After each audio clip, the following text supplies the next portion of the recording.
Good afternoon, everyone. Welcome to my regular briefing here. It's always good to be back. My book barely fits back here, by the way. It's good to be back and see everyone. It's a busy time in the world. As you know, Syrian Opposition Coalition President Jarba is in town today. Met with the Secretary. He actually is in town all week. Met with Secretary Kerry just a few hours ago. The president just returned from a trip to Asia where he met with a number of our closest allies in the region, discussed a number of issues related to our policy there. Secretary Kerry just returned from a 7-day trip to Africa where he worked on a number of important issues, including a trip to South Sudan where he talked to the folks there on the ground and tried to make hopefully what will be some progress going forward. Obviously, the situation in Ukraine is ongoing. I'm sure there are lots of questions about that. Next week, we go to Vienna for the next round of comprehensive talks with Iran over its nuclear program. So there are a lot of items on our agenda. I'm sure a lot on your minds as well. So I'm going to open it up for questions now. And in a little change of pace, I'm going to start calling the questions. So I know most of you, but when I call on you, can you identify yourself and your outlet just so I get to know you even better as we do this? And there's a microphone, so please wait for it. Yes, we're going to start here. My friend from Poland. Marcin Wrona, TV in Poland. Hi, Marie. Good to see you. Good to see you as well. Marie, Senator Mark Kirk introduced a piece of legislation which is called Russian Aggression Prevention Act. And in this piece of legislation, he writes that it would require the president to accelerate implementation of missile defense in Europe. So my question is, would the administration at all consider speeding up this program so that it could be fully operational before, I guess 2018 is the deadline here? Thank you for the question. I haven't seen the legislation, so I can't comment on that specifically, but a few points on missile defense I'll make. Our commitment to missile defense remains unchanged. We are committed to it. We're actually also committed to working with the Russians if we can on missile defense. I know they have some issues with what we're doing, but we're still open to having that conversation. You're right. The next phase here is on October 28th. Excuse me. The last phase was when we broke ground on phase 2 of the European phased adaptive approach. That's in Romania. In terms of Poland, we will deploy a missile defense site in Poland in the 2018 timeframe. As you mentioned, this is part of our European phased adaptive approach. So we have a timeline. We've implemented some of it, and we will continue implementing it through 2018. Again, this isn't designed towards Russia, right? Our missile defense is designed towards the host of ballistic missile threats we face. Obviously, we've talked a lot about Iran when it comes to the threat from their ballistic missiles. So we're on track and don't have any plans to change it as far as I know, but we'll take a look at any legislation and work with Congress on that. Yes, right here on the right. I'll just go across the front row. Hi, Chen Weihua, China Daily. I just want to ask, there is a sort of a perception that even President Obama's message in Asia, or, the U.S. message, actually has emboldened a country like maybe Philippines, Vietnam, take a more confrontational attitude. So what's your view on that? Confrontational attitude towards what? Sort of the South China Sea issues, and how the U.S., its message try to strike a balance, in maintaining a good relation with China. At the same time, I know U.S. want to sort of strengthen ties with its allies or maybe partners. Thank you. Maybe you want to touch on the recent sort of a dispute with Vietnam, these days. Thank you. Great, thanks. There's a couple questions in there, so I will try to answer all of them. Well, one of the key messages I think that the president brought on his trip and that we've all made is that we want claimants on these issues in the South China Sea or the East China Sea, I know they're all a little different, to resolve their disputes peacefully. We don't take a position on these competing claims, but that all countries need to work together. And one of the things we've been very focused on is putting in place some rules of the road, right? Obviously, it's important to solve these disputes under a set of guidelines for how we do so. So we're working with folks on that as well. When it comes to, you asked first about the Philippines, one of the things that we announced out of that trip, the president actually announced that we have agreed to an enhanced defense cooperation agreement, which really upgrades and modernizes our alliance. So we work very closely with the Philippines. Again, on territorial disputes, we think folks need to work together to resolve them peacefully. We don't take positions on the underlying claims. We just want to see it resolved in a peaceful manner. Well, your third question was on the Vietnam-China issue. Are you talking about the oil rig operations? Well, we've put out some statements on this. We did say in these statements that China's decision to introduce an oil rig accompanied by numerous government vessels for the first time in waters that are disputed with Vietnam is provocative, and it raises tensions. And these are exactly the kind of steps we don't want anyone to take. We don't want people to take provocative steps that could lead to miscalculations. We don't want people to take any steps that raise tensions. So we've encouraged countries like China, in this case, not to do so. We also don't want there to be dangerous contact or intimidation of vessels operating in these waters. Obviously, that would be a provocative step. And we don't see, finally, I think, to your last question, and tell me if I've missed any, it's not a zero-sum game. We believe we can work with China, and that we need to have a good partnership with China. You've seen, starting with the president on down, engagement at very high levels to forge a new kind of relationship moving forward. Obviously, our alliances in the region underpin what we do there, right? And these aren't mutually exclusive. We can do all of them at once, and we are doing all of them at once. Did I miss anything? It seems to be very different. Let me see. The Vietnamese ships actually trying to sort of ram on the oil rigs. Thank you. Well, China's decision to introduce this oil rig, was an action we called provocative. And we would not want anyone to take provocative actions in response. But that's part of the reason that we believe steps like this are very dangerous, because they can lead to miscalculations. They can lead to further provocative steps. They can lead to further escalation. And what we need to see in the South China Sea is exactly the opposite. We need to see these disputes resolved peacefully, without provocations, without any ways that people could miscalculate and misinterpret what's happening.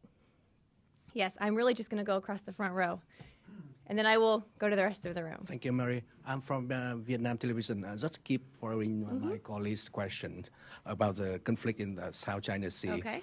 And we, from the perspective of international law, how does the U.S. government see the move of the China's move in the South China Sea recently? And are you talking about a specific move or moves plural? the oil rigs and Okay. the operation of the oil rigs and also the armed vessels in the South China Sea, especially in Vietnam's EEZ.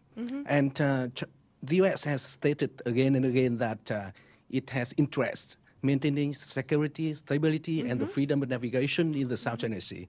So if China keep this kind of acts in the time to come, how will the U.S. government react to the move, which is called provocative and unilateral? Well, Thank you. Thank you for the questions, and they're important ones. This last unilateral action, which we've talked about, including their decision to introduce the oil rig, but also the accompanying vessels, is really the latest, and I think what we can now say is a broader pattern of Chinese behavior to advance its claims over disputed territory in a manner that really threatens peace and stability in the region. And it's exactly what you asked about. The reason we care about this is because we believe peace and stability in the region is important, and that we believe these claims should be resolved in a peaceful manner. And attempts like this to change the balance on the ground outside of international law is what we believe threatens that peace and stability. So I know sovereignty over these specific islands, the Paracel Islands, is disputed. This incident occurred, I believe, in waters claimed by both Vietnam and China near those islands. And what these events really highlight is the need for these claimants to clarify their claims in accordance with international law. Again, it's rules of the road. It's how we resolve these disputes. There's mechanisms to resolve them. How we resolve them without taking actions that are escalatory in nature, and the need to reach agreement on appropriate behavior and actions in these disputed waters. So we need them to work together on this. It's something we care very much about. Obviously, freedom of navigation is incredibly important. The ability for countries to work through these claims, again, peacefully, is really what underpins so much of what we do there. Yes. I'm going to do the front row, then I'll do New York, and then I'll go to the rest of the room. I'm also from Vietnam Television. I want to follow up the question about the South China Sea because it seems that the Obama administration is now like having so many issues dealing with so many other regions, and especially with what Russia do in Ukraine. So it's the worry is that maybe the China they keep making some even more provocative actions in the South China Sea. what would the U.S. do to prevent it? Well, I think that's probably the part of your question I didn't answer, and I'm sorry about that. Look, I don't have any specific predictions to make about what we will do or not do in response.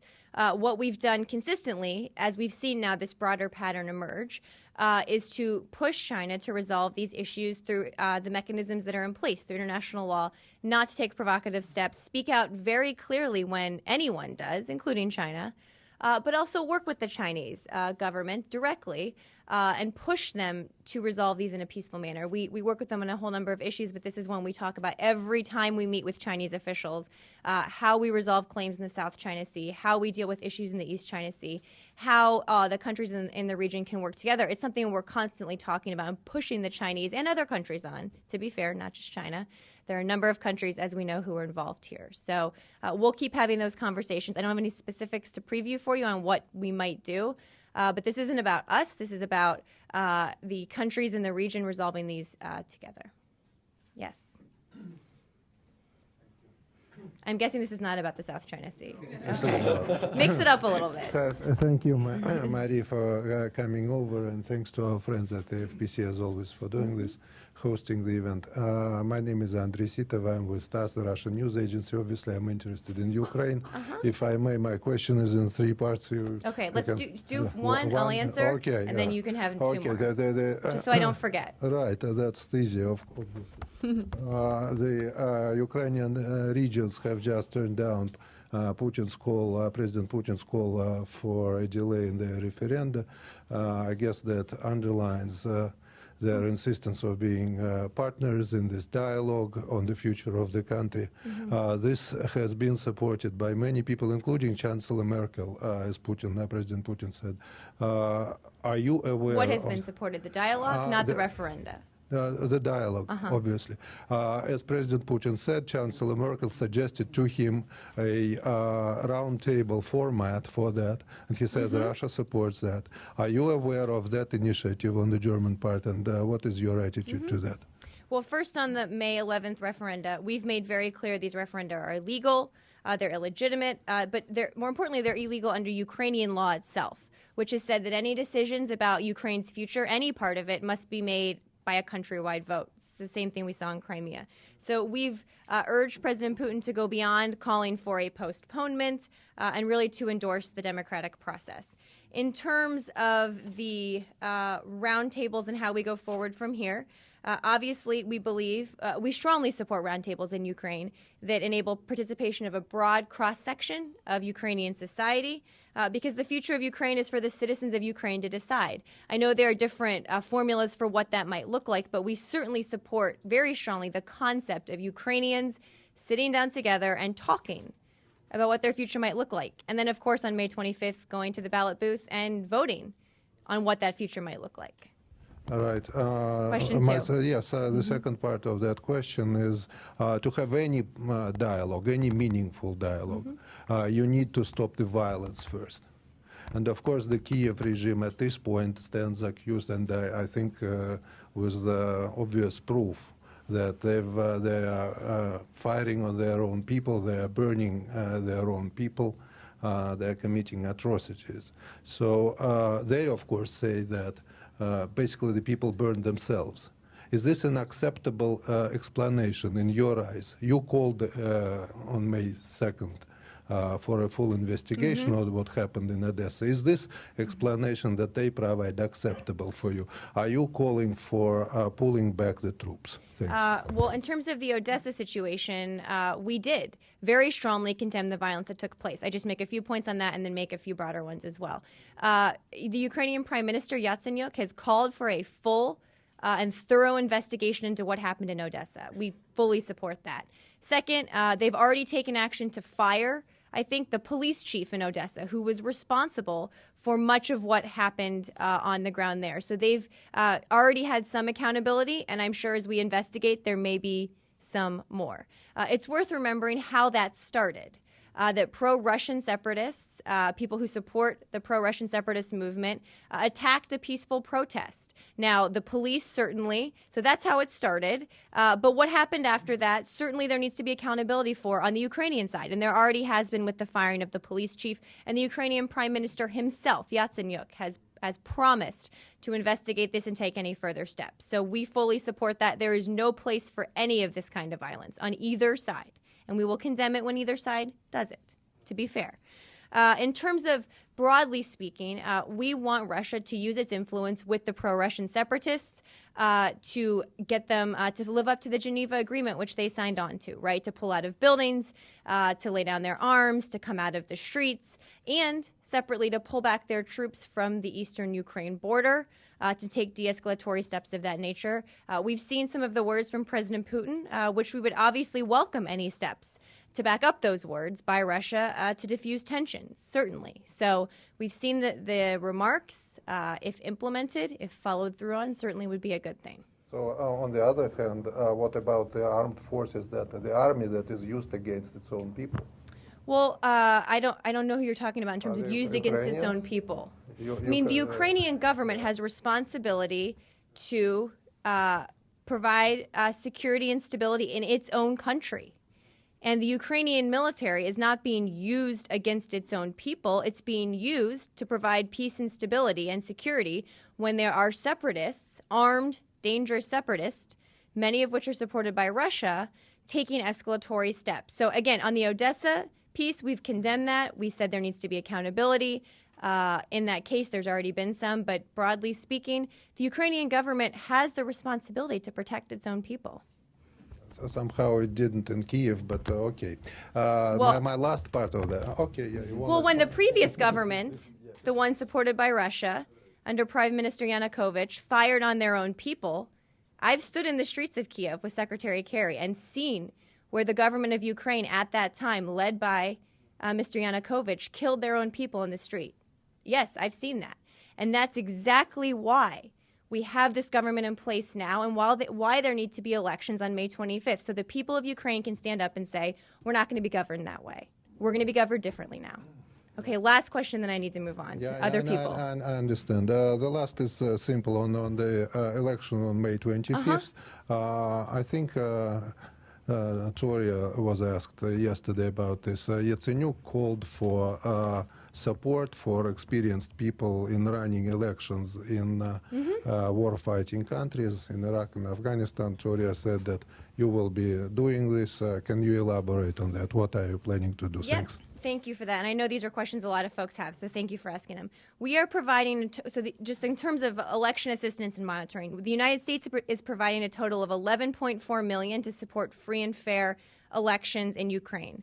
Our funding will help the OSCE observer missions and also support approximately 255 long-term observers and 3,330 short-term observers through local NGOs on the ground.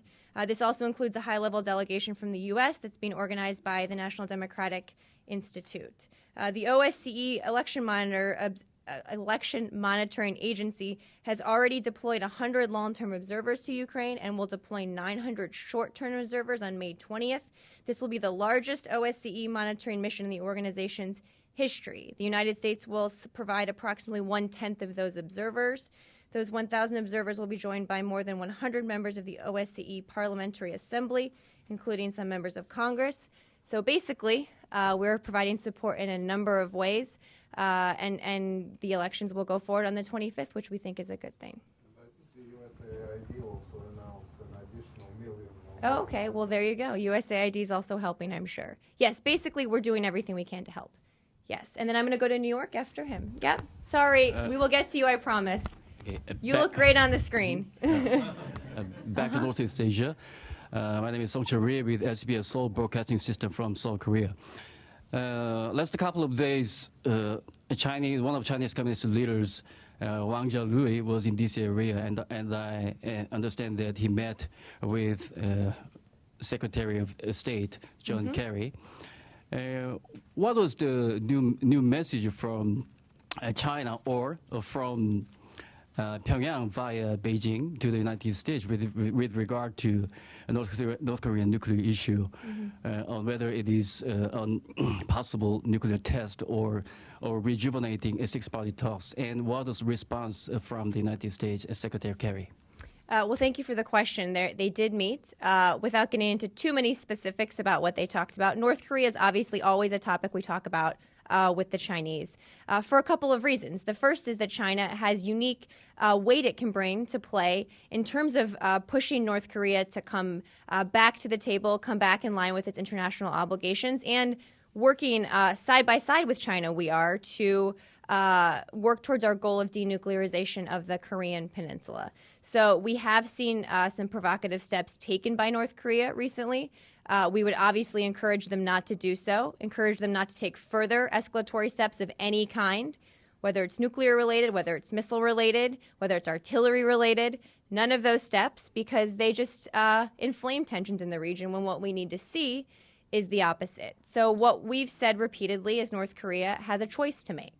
They can continue with the escalation, with the rhetoric, with the tests, or they can take steps to fulfill their international obligations.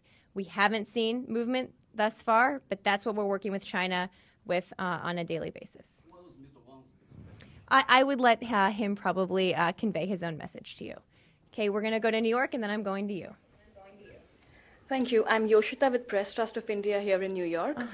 This is a question about India. Given the elections that are coming to an end there, how does the U.S. hope to engage with India to take the relationship forward?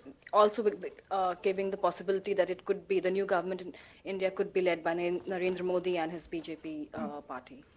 Absolutely, and thank you for the question. It's a great one. First, obviously, we would congratulate the people of India on their incredible national elections. I think there's something over 800 million eligible voters who go to the polls over this multi-week process, which I'm sure many of you are following closely, often in very remote and very challenging conditions. And it's just really an amazing example of democracy in action. I've learned a lot about it recently, obviously, and think it's pretty incredible. Obviously, I'm not going to comment on sort of internal Indian politics, but I would say a few points. Obviously, we look forward to continuing to work with India on a whole range of issues with whoever is in the next Indian government, whoever ends up being a part of that government. Obviously, we've talked a lot recently about issues that we can work together on. Our bilateral trade has grown to nearly $100 billion, and there's more room to keep growing. That helps not just India, but also Americans, American businesses, American workers here at home. So that's certainly one place we want to continue to work together. Another is on people-to-people ties. We have something like 113,000 Indian students studying in the U.S. just this year, which I think is second only to China, maybe, if I have my statistics right. So certainly at the people-to-people level, we think there's great room to keep working together, again, which benefits both of our countries. On all of these issues, we're going to keep working together, whoever the winner ends up being. So we will continue watching the process, and we will wait and see. Yes, I'm going to go here, and then I'm going to go around the room. Irina Gilevska, Macedonian TV. I have a question about the Western Balkans region in Europe. President Obama is not going to visit any of the countries in the Western Balkans during his trip to Europe next month. Also, there are rumors because in the budget for 2015, some of the Voice of America services in the Balkanian language are closed.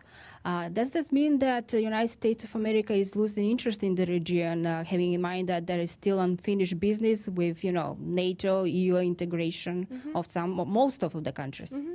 Well, I absolutely would not agree that we have lost interest in any way. I think you've seen for more than 20 years, really, our engagement in the region has been driven by a desire to support the aspirations of Western Balkan states as they integrate into Euro-Atlantic institutions. And just because the president's not going there doesn't mean in any way that we're not still very focused on it.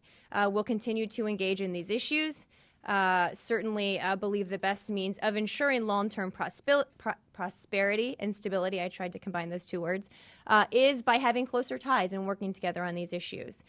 In terms of NATO, NATO's door remains open for all European democracies that want to join the alliance, are in a position to further its principles, and can contribute to the stability and security of the Northern Atlantic area. So these are conversations we will continue having. This isn't one of the topics that will be the main themes for the 2014 summit, but it's an issue we're certainly focused on all the time. Yes, okay, I'm going to go to the back, and then I'm going to come up to you. I'm going to jump around now. Thank you very much for doing this. Thank you to the Foreign Press Center. My name is Xavier Vila, and I work for the Public Radio headquarters in Barcelona. My question is regarding Scotland. I would like to know what would the U.S. calculus, would it change should Scotland become independent in September? And linked to that, as a general policy, does the U.S. support the right of the people to cast a vote to become independent eventually? Thank you. Well, thank you for the question. It probably won't surprise you that we think this is a issue that needs to be handled. I know there's a whole internal process for how people vote on this issue, and the United States isn't going to take a position on this. Certainly, we work very closely with the UK, certainly, and Scotland. It was the first place I went overseas when I was, I think, 6 years old. So I personally have a soft spot in my heart for Scotland. But we're just not going to take a position. The United States obviously knows there's a process. We're going to keep working with the UK and don't have much more for you than that. Huh? Can I do a follow-up? I do understand that, but I assume that you're working should something happen in terms of, for instance, in a nuclear issue. I mean, would the U.S. nuclear posture change should Scotland become independent? I don't want to venture into that hypothetical at all. And I didn't answer your last question on VOA. I'm sorry about that. Obviously, VOA has its own structure through the Broadcasting Board of Governors, as you know, but we support VOA, work with, they come to the briefing, certainly believe it's an important voice in many places around the world to get out another outlet for press, I guess I would say. So I haven't looked at the budget specifically in terms of that cut, but obviously we think VOA is an important voice. Yes, I'm coming up to you. Manar, Middle East News Agency, Egypt. I have two questions, in fact. Okay. The first question, yesterday, press reports said that the United States had nominated a new ambassador to Egypt, and Egypt has agreed on this nomination. So what's your comment on this, please?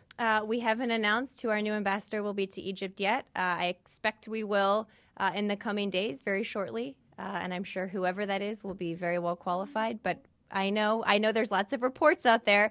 When we have an official announcement to make, we will. Okay. The second question is regarding Secretary Kerry African tour. He had been to Ethiopia. So did he discuss the issue of the dam, the Ethiopian dam, with the Ethiopian officials? And is the United States is ready to mediate in this issue between Egypt and Ethiopia? Thank you. Thank you for the question. We do support productive dialogue and compromise among all parties within the Nile Basin on this issue, and want to see an all-inclusive process that results in a Nile Basin Commission that includes all of the countries that are parts of, I think, what you're getting at right now, including obviously Egypt and Ethiopia. We think that this is a very important issue, obviously, that needs to be resolved between the parties themselves. We're, obviously happy to talk to everyone and help in any way we can, but this is really for them to decide between themselves. I don't know if the secretary raised it during his trip to Ethiopia, but suffice to say, this is something we've talked to officials about, but it's something they need to figure out between themselves. Yep. Yes, I'm going to go right behind you. Yes. Thank you. My name is Stefan Grober. I'm with Euronews European Television. My question is, how comfortable are you with President Putin's intention of attending the D-Day celebrations in Normandy and the French government's readiness to host him? And do you think this is consistent and compatible with the spirit of the anti-Russian sanctions and the decision to kick Putin out of the G8? Thank you. Well, they're not related. Our current differences, very strong differences, over Ukraine notwithstanding, the fact remains that the United States, the United Kingdom, France, the Soviet Union, and many others united 70 years ago to defeat Nazism. So in terms of this historic event, honoring those who sacrificed to bring peace to Europe, obviously we think we should all be able to attend. I don't think we'll probably be having a meeting with President Putin. I think the White House may have already spoken to that, so I'll let them do that. But commemorating an event where we actually came together and united to defeat such a brutal enemy is something that we think should go forward. I think this is the first time that a Russian president attends any of these big really? D-Day celebrations. I wouldn't know, but why? Again, are you comfortable? Well, like I said, in a short word, yes. I don't think we're going to be meeting with him, given what's happening and given that we're there really to commemorate D-Day and what happened in Normandy. But, this is an event where we can all look back in history and say we came together and united to fight a brutal enemy, and that the peace and security of Europe hung in the balance, and we were able to come together and do so together. And that's worth commemorating, even given what we're going through right now. Yes, I'm going to go here to you. Hi, Marie Florence Herbst with German television. Another question to Mr. Putin. How is this crisis with Ukraine going to lead to a long-term shift in the relationship with President Putin and with Russia, not just now, not just this year, but in the long run? Well, I think actually what you're getting at here is probably the most lasting impact of this, right? And how I think in the long term we can actually work to change Russia's calculations, right? Because what we've said is every day that goes by that Russia does not de-escalate, does not pull back, that takes further escalatory steps is another day where we grow further apart on this issue and where the consequences and the costs become greater. So if we talk about sanctions aren't designed to work overnight. That's not how they work. Every day they're in place, it hurts President Putin's friends, President Putin's partners, and the Russian economy a little more. So in the long term, if Russia and President Putin continue down this path, Russia will be isolated. They will be by themselves. They will be pursuing a path that is not what the rest of Europe and the rest of the world wants. The notion that people can pick their own leaders. That fundamentally underpins what we're doing in Ukraine. That another country in 2014 doesn't get to do that for someone else. So what I can say is, look, we work together on a whole host of issues. When it comes to Iran and the P5+1 talks, obviously, which I go to and do the press for, it hasn't impacted our ability to work together there. And we don't want it to, because, this is something that's very important to Russia, preventing Iran from getting a nuclear weapon. So we're going to keep working with them there, and we will continue working with them on other issues where we have mutual interests. But I think longer term, it really remains to be seen what kind of Russia President Putin wants, what role he wants Russia to play in the world, and whether he will live up to the international norms that underpin what everyone else around the world does. You just mentioned Iran, and Syria would be probably another example of cooperation. How sometimes cooperation, sometimes disagreement.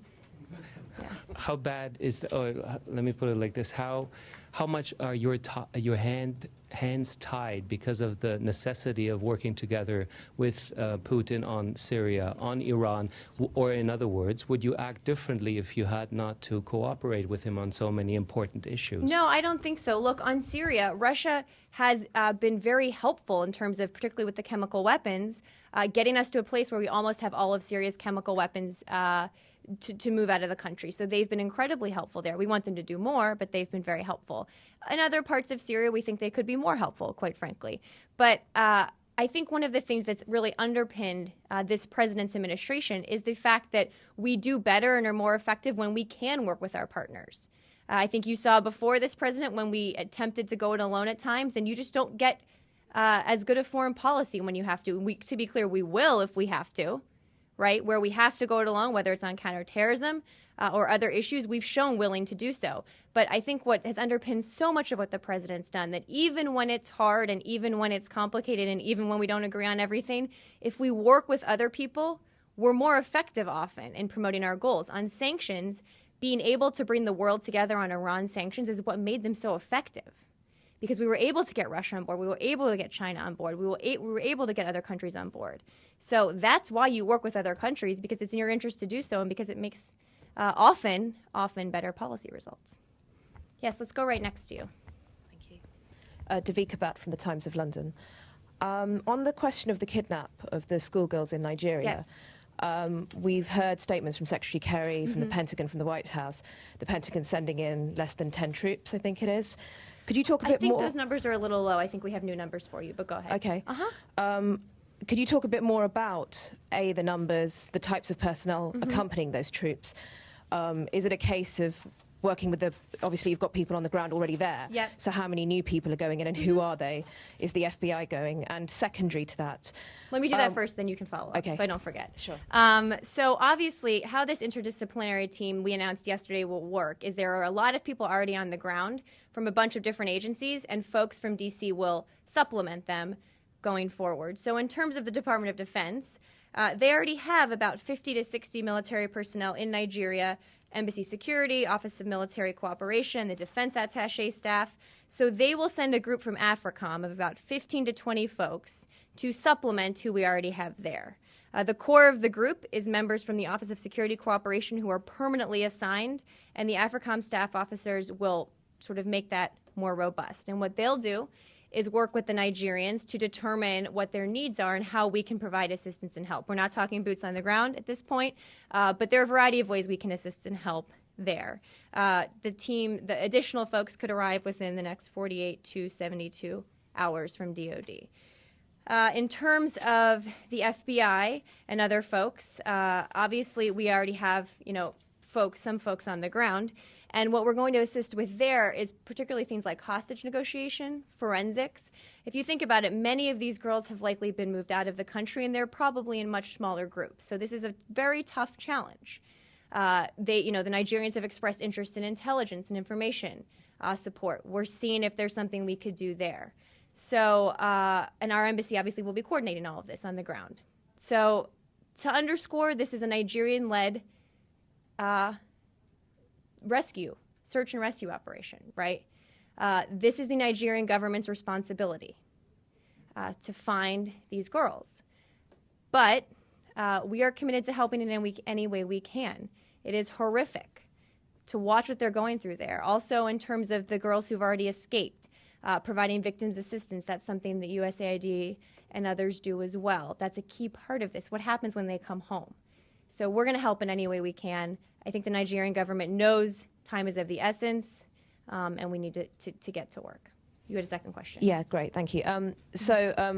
Fair enough that this is a Nigerian-led operation, but yourselves, Britain, France, are getting involved in this. So I just wondered if you could talk a bit more about the conversations you've had with Britain, with France, about how a potential operation might work. Well, we've certainly been talking to them as well. I know they've offered specific things. Again, we're not talking about boots on the ground here. We're talking about advice, assistance, sort of other capabilities we can bring to bear. But the point I think that's underscored here is that other countries around the world see how horrific this is and want to help, because this is a really tough challenge. And to be clear, our assistance to the Nigerian government to fight Boko Haram didn't just start 25 days ago when these girls were taken. We designated Boko Haram in 2013 as a foreign terrorist organization. The year before, we designated a couple of their leaders, which meant their assets were frozen. They couldn't use financial institutions in this country. We've helped the Nigerians with counterterrorism, with law enforcement, with capacity building, so they can do this better. And we're going to keep doing that. So we're going to do a lot now, but what we're really looking at as well is a longer-term goal here, because Boko Haram has shown that they are willing to stop at no lengths to perpetrate this kind of really horrific violence. Can I just clarify, you have spoken to Britain and France about this? Certainly. We speak, yes. Yes, Okay. we speak to them all the time about a host of issues. I'm going to go in the back here to this woman with the sunglasses on her head. Sorry, I don't know how else to describe people. Hi, Teresa Bouza with EFE, an international news agency from Spain. I would like to ask you, how confident are you that the elections on the 25th will be taking place? In Ukraine? Yeah. And on corruption, it has been a huge problem in Ukraine for more than 2 decades. I wonder, what are you doing to make sure that the US aid is being used in the right way? Yep. And do you have any specific plans to work with the new government that comes from the elections, if they take place, to fight corruption? Thank you. Absolutely. We are confident the elections will take place on the 25th because they have to. They need to. This is how the people of Ukraine stand up and say, we get to pick our future. And that's, again, what underpins so much of what we're doing there. In terms of, you're absolutely right, corruption is a huge problem, and the current government is really coming out of decades when the previous government really did a lot of damage in terms of corruption. They are committed to fighting it. They know it's a problem. We want to help them. There's a variety of ways we're working with them in terms of fighting corruption, particularly in terms of recovering assets. I know we've done a lot of work with them on that, assets that have been moved around illegally, some out of the country. And we will work with the next government to do the same thing and really push them to understand how big of a problem it is. Oh, right. Right. No, that's a good question as well. Obviously, we'll continue watching and monitoring it, but we have been clear that this current government has been very outspoken against corruption, and we will be diligent, as we always are, when we're talking about U.S. taxpayer dollars in terms of how it's used. Yes, let's go to the gentleman from Pakistan, I believe, on the end. Yes. I'm with Pakistan's I will learn all of your names, I promise. I've got two questions for you. Ambassador Dobbins was in Pakistan a few days ago, and he was quoted saying that there's mistrust between the United States and Pakistan.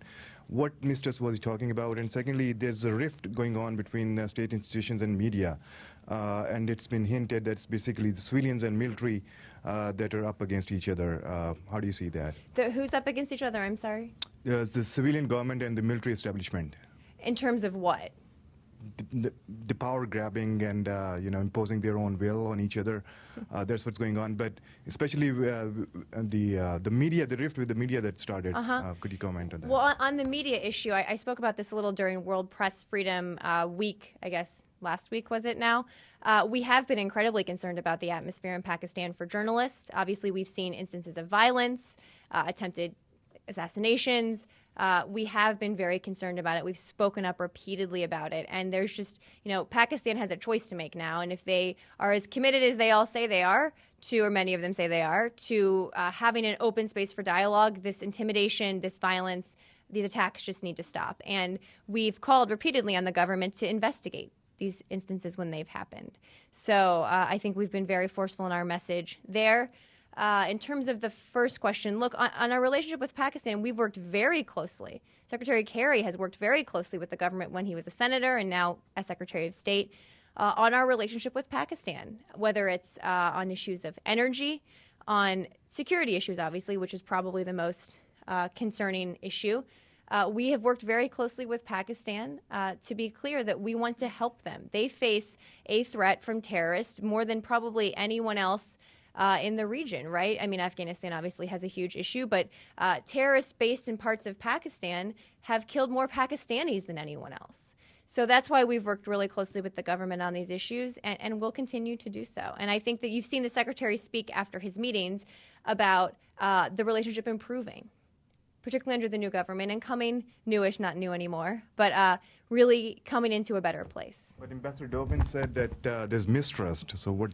Well, I didn't see the ambassador's full comments, but you've heard Secretary Kerry talk about the fact that we need to work together better, that he believes we have done so under the current Pakistani administration, and understanding that we have had some moments in our history, particularly recently, where there has been some mistrust, and that's why we want to work together so there isn't. I'm going to go right to the right of you. Thank you. My name is Sun Taek Wang. I work for YTN, it's a cable TV news channel in South Korea. My question is about second American citizen being detained in North Korea. What did you do to take care of this person until now? I remember it is a week ago. And then did you find out why he went there? And what... is he really want to get asylum in North Korea or something? Well, American citizens around the world, their safety and security obviously is of utmost concern to the State Department. So wherever one needs our help, obviously we attempt to provide that. In this case, we're obviously aware of the reports, but because of privacy, unfortunately, I can't talk about much more on this case. Again, I will say, generally speaking, anywhere someone is being held, we take every effort to try to return them home to their family. I just can't speak more about this case. Yep. Come up here. You've been waiting very patiently. Yep, it's coming. Okay, I have... Who are you and where you're from? Sorry. Athil Kakam from Anadolu Agency. What do you say about the withdrawal of the Syrian opposition from Homs? Or how Bashar al-Assad recently, yesterday or today, regained Homs? Well, I'd say a few points. The first is that you just look at the pictures coming out of Homs, and they are horrifying. I mean, it is the leveled buildings. It looks like a ghost town. It's really, really incredibly sad to see them. Look, we're not going to do a battlefield update with every movement. We have said that there's no military solution here. So what we need is for the parties to come back to the table and actually negotiate a political transition. Now, that's very hard, and the situation on the ground is very dire. So in a place like Homs, obviously there are going to be ups and downs on the battlefield, and territory will change hands. That's, I guess, how it works, unfortunately.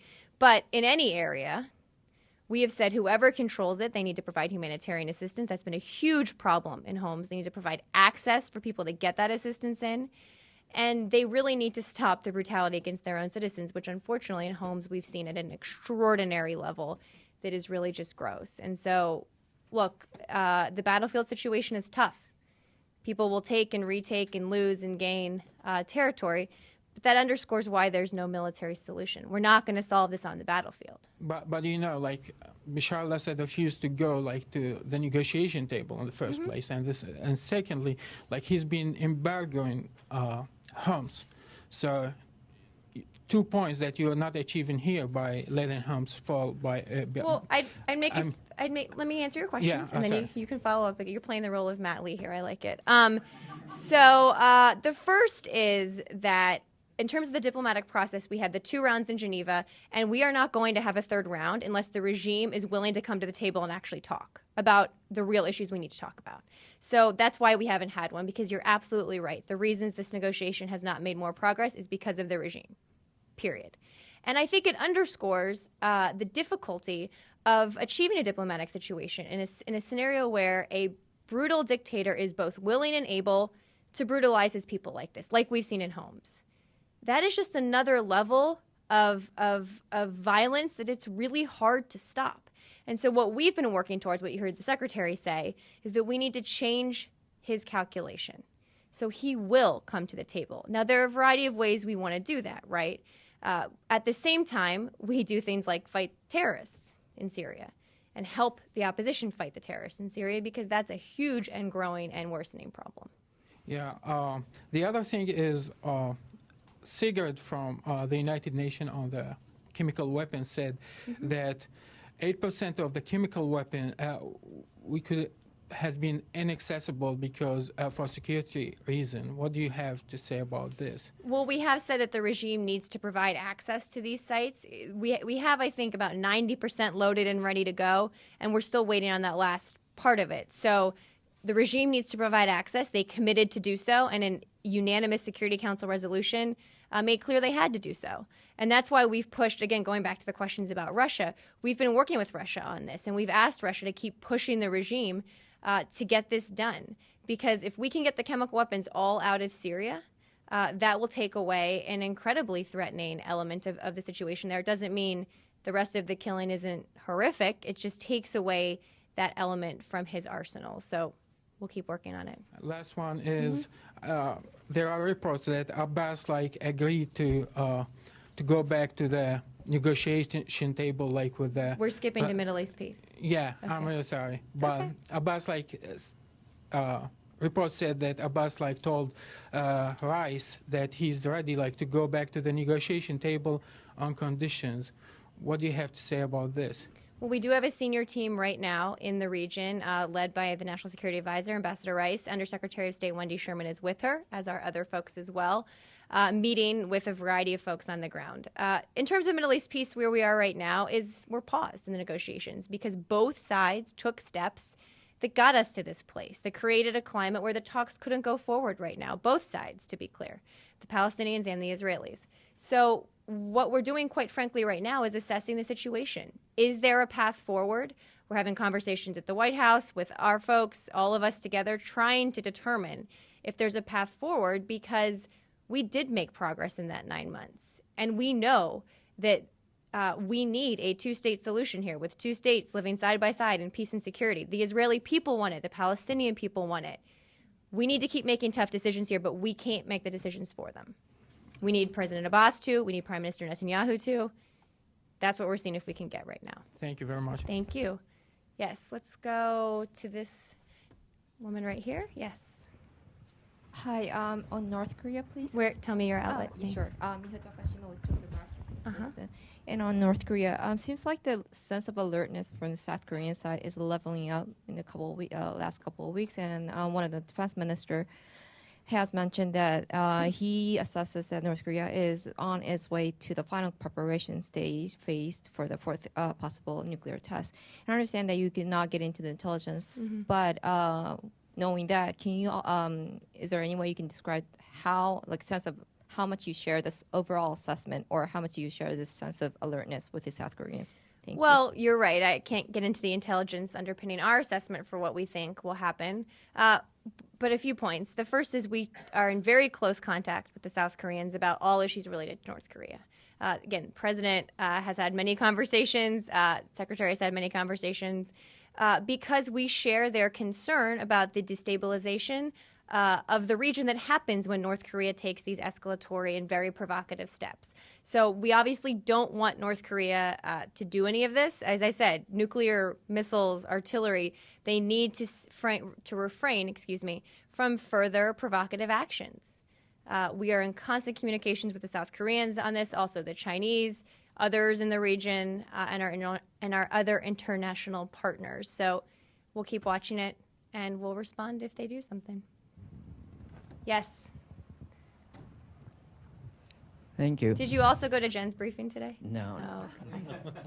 Well, I feel honored. I like your briefing. That's why I'm here. Thank you. Yeah. Yes. Now I'm going to answer whatever you ask me, so go for it. Ask a good one. It's a few follow-up on the Indian elections. I was happy to see that you have been following. So what is your judgment? Was it free and fair? Well, as I said, the Indian people have a long history of having really robust and great elections, and I think this is the latest in a long line of them. But in the earlier question, there was a name mentioned, Narendra Modi. Today, early morning, like last night, Indian time, he was on our channel, and he said that the Indian response to any threats from across the borders will be dealt with, and we might have new borders. How do you look at it? I didn't see those comments, actually. I'm sorry I missed your interview. I need to go look at it now. Don't unfortunately have a comment on it. Okay, then the other one was in their manifesto, in their talks, they have talked about revamping, changing their nuclear policy. So what the State Department is doing to go ahead with that? Well, I think what we're doing right now is waiting to see the outcome of the election and to see what the government looks like. And we'll work with whoever it is, and we'll talk on the whole range of issues we always talk about. And I think we'll take issues as they come then. I don't want to get ahead of the process of the election. And the last one is on, if anybody is a prime minister, this question doesn't arise. But if Modi becomes the prime minister, this question arises. As we know that you prepare months ahead for a visit. So you must be preparing for the next prime minister's visit to the US. If Modi is the prime minister, will you invite him? How are you going to solve his visa issue?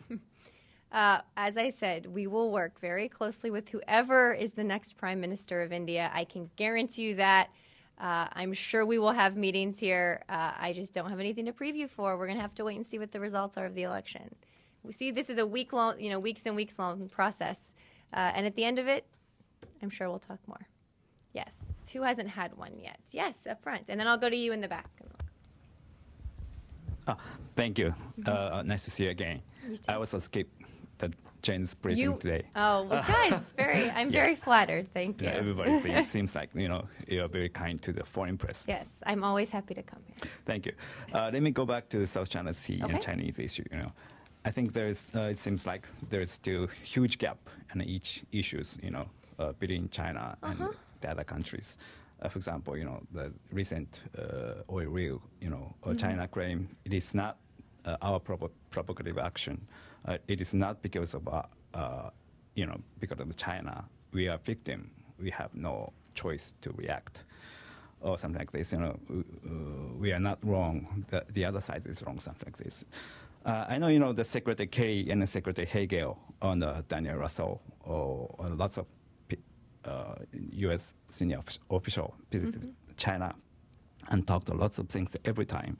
But still, our international community cannot stop these, action from China, like oil and ADIZ and numerous action in dispute area. So my question is, what the United States thinks the Chinese intention in this area, and I think we're gonna have ASEAN Regional Forum in this summer. ARF and Secretary Kerry is going to visit. I was there for last year's. Oh yes, yes, yeah, I'll be there this year. And how the United States approach to these dispute between China and other countries like Vietnam, Philippines, and Japan. Thanks. Well, I think it's a good question. I don't want to guess at intentions, right? I don't think that's probably my place to do that. What we judge people on is what they do, countries on what they do, and the actions, right? So I don't know what the intentions are, but I've been very clear, as of every other U.S. official you mentioned, that the actions are provocative, and they're destabilizing, and they threaten miscalculation. And it's not for us to say whose claim is stronger, right, on any of these disputes. As you mentioned, there's a number of them. It's not for us to say whose is stronger. It is for us to say, as the United States, as a Pacific power, as someone who cares about these issues for a variety of reasons, whether it's freedom of navigation, trade, security and stability, they need to be resolved in a different way. That if you care about international order and the international system and the norms that underpin so much of what we do, you can't take these kind of provocative actions, and we will speak out when you do, and we will press you when you do. So it's complicated. It's tough. We will keep working with China on this issue, and obviously in forums like ASEAN. We've talked a lot about these issues. Certainly, there are great ways for us to continue talking about them, to push other countries to play by the rules of the road, to finalize a code of conduct. All of these things we've talked about, we talked about ASEAN last year, they're on the forefront of everyone's mind. So we are very engaged in it. All of those folks you talked about engaged in it all the time. Yes, right behind you, and then I will go back to you. You're going to be last, I promise. Wait, we'll start here. Go ahead. Oh, thank you. My name is Ragip Soylu from Turkey, the newspaper called Sabah. I have two questions regarding ISIL threat against Turkish enclave in Syria. The first one is there any ongoing cooperation between Turkey and the U.S. with regard to increasing ISIL existence near Turkish border? Well, obviously, as a close NATO ally, we work with Turkey on a host of issues, particularly security issues, and recognize that ISIL is an incredible threat, not just to Syria, not just to Iraq, but also to Turkey as well. So we will keep working with them on board, particularly on border security issues, but to help them fight this threat. We work together on counterterrorism actually quite closely, and we'll keep doing so. Okay. Second question. Is the administration planning to share intelligence or provide technical assistance to Turkish authorities related to this matter? And connected with this, a senior source from the Turkish foreign minister said operation with the help of U.S. government against ISIL is on the agenda, probably end of this summer. I don't have any specifics for you in terms of what our cooperation will look like or any predictions for you going forward, but I'm happy to keep having the conversation. I know it'll be a topic we keep working with them on. Okay, I'm going to the back for our last question of the day. Thank you for taking my questions. My name is Juan Lee from Korean Broadcasting System. Actually, this must be the last question, so I'll give a light one. Okay. Actually, who knows what's coming now? Yeah. As you know, the last month when the Korea and the U.S. bilateral summit took place, at the time, President Obama sent a very strong message to North Korea about ongoing and probable provocation. According to the Washington Post today, the Korean news agency in the North Korea referring to that, condemned President Obama as clown and dirty fellow and monkey and so on. So I'm just wondering about United States government reaction about that. Well, I think, look, I think we've seen a lot of offensive and ridiculous and absurd. I don't know how many words I can use up here to describe the rhetoric we're seeing out of North Korea. It's disgusting. And it's not based in any sort of reality. It is a country where people are starving in the streets, where they are cut off from the outside world, where they have no say over their future, over their government, over how they live their lives. So for someone, a leader of that country, to criticize us, especially using those terms, I think is quite frankly offensive. And I would say another part of the president's visit to Korea that we thought was so important was reassuring Korea that we will fully defend our ally, particularly in this time of increased tension and heightened rhetoric, some of it you just mentioned, quite frankly, but that we will defend them, that it's important to us. It's really the cornerstone, again, of what we do in the region.